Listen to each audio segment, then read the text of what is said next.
t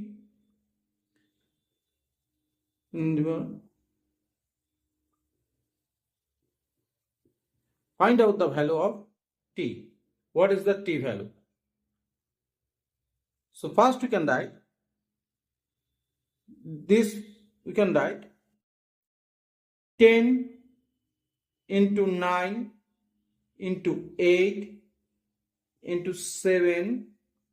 We can write this we can write 10, 9, this after, and this is the, and this we can write 3 into 2 into 1, and this cut of this, and this 3 cut of 3, and this 2 cut here the 4.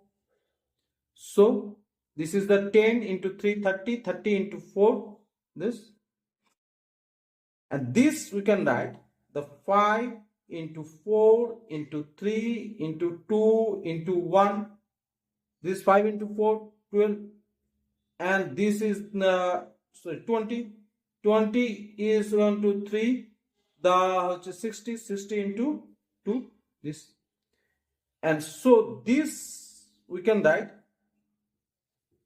and so this means the this, so we can write t value is 5.